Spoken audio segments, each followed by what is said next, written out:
এই শোন, আমি কোশ্চেন করছি অ্যানসার দে। 1947 সালে 15 আগস্টে কি হয়েছে? 1947 সালে কি হয়েছে আমরা কি জানবো নাকি? 2006 সালে আমার হল জন্ম। এই সবাই পড়াশোনা করে আসছিস? হ্যাঁ ম্যাডাম, আমি বই আছাম। আচ্ছা, সবাই নিজের নাম আর নিজের বাবার নাম খাতায় লেখ, লিখে আমাকে দেখা। ওকে। কই দেখি তোদের দুজনেরটা দে।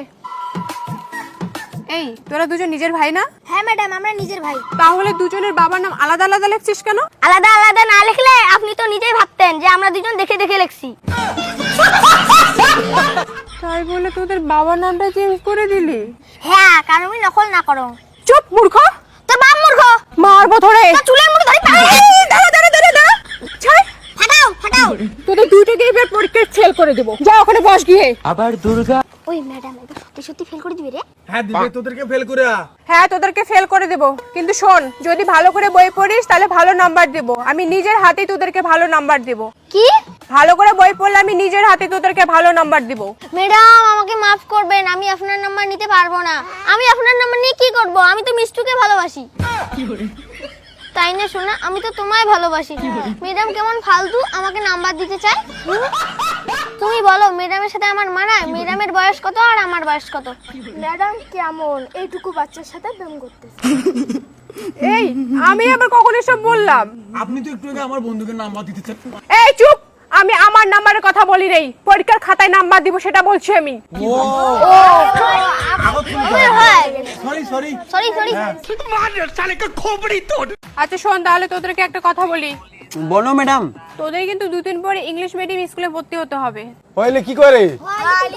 ম্যাডাম কি কয়? আরে আমি তোদের বললাম ইংলিশ মিডিয়াম স্কুলে ভর্তি হতে হবে।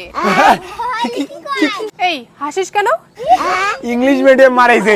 এই দেখো, এই দেখো ম্যাডাম, এই দেখো ম্যাডাম, এই দেখো আমাদের যে শরীরের পরিস্থিতি, ইংলিশ মিডিয়াম বাদ দাও, হসপিটালে ভর্তি করে দাও। এই চুপ! এই শোন, আমি কোশ্চেন করছি অ্যানসার দে। 1947 সালে 15 আগস্টে কি হয়েছে? 1947 সালে কি হয়েছে আমরা কি জানবো নাকি? 2006 সালে আমার হল জন্ম। হায় রে, ঠিক আছে তাহলে অন্য কোশ্চেন করছি। এই উজ্জ্বল, তুই বল তো গরু রচনা বল। গরুর রচনা? ওটা আবার কি? কেমন করে গরুর রচনা বলে? আরে গরু সম্বন্ধে যা পারিস বল। ও গরু, গরু তো আমাদের গৃহপালিত পশু। আমাদের গোয়াল ঘরে থাকে, পশ্চিমের ঘরে থাকে। গরু ঘাস খায়, গরু ঘাস খায়, কিন্তু আমাদের বন্ধু খায় হচ্ছে খৈনি, বিড়ি। হ্যাঁ, और अभी तो रुको। তো গরুর সাথে আমার বন্ধুর কোনো সম্পর্ক নাই, আমারও সম্পর্ক নাই। খৈনি তো বন্ধু খাতা হয় না, বন্ধু এরকম করে হাতে দিতে হয়, ডালতা হয়, আর ঠোঁট মেয়ে এমন করে দিতে হয়। তো ঠোঁটের মধ্যে যখন দেয় না, ওখানে একটা গর্ত হয়, আর ওই গর্ত মেয়ে যখন খৈনি দিতে হয় না, ও toss toss toss toss toss toss করতে হয়।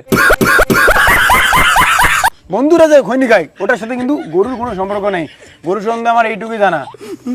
কি ভাই, কি ছাত্র আসছে রে আমার এখানে। এই আজকের জন্য তোদের ছুটি, তোরা যা। ছুটি ছুটি ছুটি ছুটি ছুটি। কিন্তু পার্টনার তো নাই। আচ্ছা শোনো, একটা কথা বলবো? হ্যাঁ বলো না। তুমি ধনী ঘরের ছেলে তো, তবে আমি তোমার সঙ্গে থাকবো। ধনীর সাথে কি সাথ? কারণ আমার বাবা মা অনেক ধনী আর আমার অনেক খরচা। ও তাই? ওই যে আকাশে দেখো। কি বুঝলে? বাবা যাচ্ছে বাজারে দেশি আলু কিনতে। কি কও? বাবার কথা ছাড়ো, আমি তো হেলিকপ্টার করে হাগু করতে যাই। আবার দুর্গা পূজা এসে গেল। এই বাড়ি যাওয়ার আগে একটু বিড়ি ঢিড়ি খাই। কিরে কই গেছিলি তোরা? ये फंस गया सीएम। এই তুই কর, তুই কর। কাকু পড়াশোনা করতে গেছি স্কুলে। হ্যাঁ, ভালো করে পড়াশোনা করবি, তোদের ভবিষ্যৎ তোদের নিজের হাতেই আছে।